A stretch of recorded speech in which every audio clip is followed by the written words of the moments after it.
ஓம் பிரபன்ன பாரிஜாதாய தோத்ரவேத்ரைகபாணயே ஞானமுத்ராய கிருஷ்ணாய கீதாமிருததுஹே நமஹ. காயேன மனசா புத்யா கேவலைரிந்திரியைரபி யோகினः கர்ம குர்வந்தி சங்கம் த்யக்த்வாத்மசுத்தயே. பகவான் ஸ்ரீகிருஷ்ணர் இந்த ஸ்லோகத்திலையும் கர்மயோகத்தினுடைய தன்மையைத்தான் உபதேசம் பண்றார்.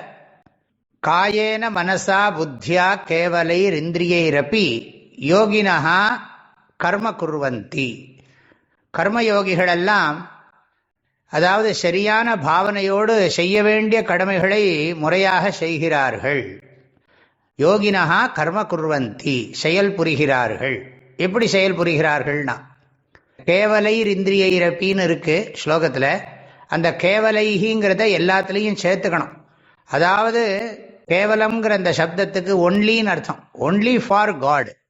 அதாவது கடவுளுக்காகத்தான் செய்கிறேன், கடவுளுடைய கட்டளைக்காகத்தான் செய்கிறேன், என்னுடைய சுயநலத்துக்காக செய்யலை, நான் மாத்திரம் நல்லா இருக்கணுங்கிறதுக்காக செய்யலை, சமூகம் நல்லா இருக்கணும்னு நாம் செஞ்சோமானா நமக்கும் அதில் பயன் இருக்கு.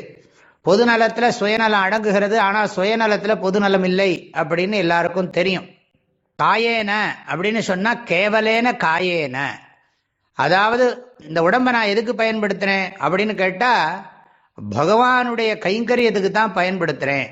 அது என்னுடைய குடும்ப கடமையாக இருந்தாலும் சரி, என்னுடைய உடம்புக்கே நான் செய்யக்கூடிய கடமையாக இருந்தாலும் கூட, என் உடம்பை காப்பாற்றுறது கூட பகவானுக்காகத்தான் காப்பாற்றுறேன். பகவான் தான் சொல்கிறார், உன்னோட உடம்பை நீ காப்பாற்றிக்கணும், அது என்னுடைய கட்டளைங்கிறார். உன் உடம்ப நீ நல்லா வச்சுக்கணுங்கிறது என்னுடைய உபதேசம் அப்படிங்கிறார். உன் மனசை நல்லா வச்சுக்கணுங்கிறது என்னுடைய உபதேசம்னு பகவான் சொல்றார். அப்படி எடுத்துக்கொள்ளணும். ஆக இந்த உடம்பு பகவான் கொடுத்தது, இந்த உடம்பை காப்பாற்ற வேண்டிய பொறுப்பையும் பகவான் எனக்கு கொடுத்திருக்கார். அதனால இந்த உடம்பை நான் காப்பாற்றித்தான் ஆகணும். ஆக உடம்பால கர்மம் பண்றது, கோவிலை பிரதட்சணம் பண்றது, நமஸ்காரம் பண்றது, சுவாமியினுடைய துணிகளை எல்லாம் துவைக்கிறது, இந்த மாதிரி எத்தனையோ பணிகள் இருக்கு. சமூகத்திலையும் பல விதமான சேவைகளை செஞ்சாலும் அதை ஈஸ்வரன் நினைச்சு கொண்டும் செய்யலாம். ஆக உடம்பால நான் கர்மா பண்றேன். யோகிகள்லாம் என்ன பண்ணுகிறார்கள், அவர்களுடைய உடம்பால ஈஸ்வரனுக்காகவே கர்மா பண்ணுகிறார்கள். மனசா, எண்ணங்கள் எல்லாம் பகவான் சொன்ன முறைப்படிதான் இருக்கு. தாட்ஸ் எல்லாமே ஈஸ்வரனுடைய ஆக்ஞைப்படிதான் நடக்கிறது. எண்ணங்களே அவர்கிட்ட கொடுத்துட்டேன். அப்புறம் புத்தியா, நான் எதை படித்தாலும் எந்த சாஸ்திரத்தை அறிஞ்சின்றாலும் அது ஈஸ்வரனுக்காகத்தான் படிக்கிறேன், என்னுடைய நன்மைக்கும் சமூகத்தினுடைய நன்மைக்காகவும் தான் நான் படிக்கிறேன், முக்கியமாக ஈஸ்வரனுடைய கட்டளை அப்படின்னு படிக்கிறேன். புத்தி, புத்தியினால பண்ணக்கூடிய கர்மாக்கள், படிக்கிறதெல்லாம் புத்தியினால பண்ணக்கூடியது தானே. தியானம் பண்ணுறதெல்லாம் மனசால பண்ணக்கூடியது, எண்ணக்கூடிய எண்ணங்கள் எல்லாம் மனசால பண்ணுறது. அப்புறம் இந்திரியைரப்பி, ஞானேந்திரியங்கள் கர்மேந்திரியங்களாலையும் பண்ணக்கூடியதெல்லாம் எல்லாத்துலேயும் நீங்கள் சேர்த்துக்கணும். இதெல்லாம் ஈஸ்வரனுக்காக பண்ணுறேன், எனக்காக பண்ணலை அப்படிங்கிறத திரும்ப திரும்ப மனசில் வச்சுக்கணும்னு ஆதிசங்கரர் இதுக்கு விளக்கம் சொல்கிறார்.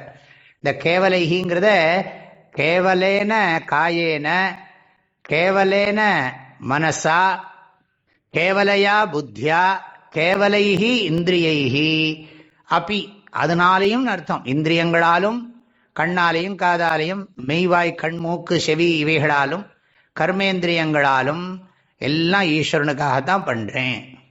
எதுக்காக பண்றதுன்னா ஆத்மசுத்தையே கர்ம குர்வந்தி, அந்தఃகரண சுத்தி, மனம் சுத்தமாகணுங்கிறதுக்காக, மனத்துக்கண் மாசு இல்லாதவனாக வாழ வேண்டும் என்பதற்காக எல்லா அறங்களையும், அனைத்து அறங்களையும் அவன் கடைபிடிக்கிறான்.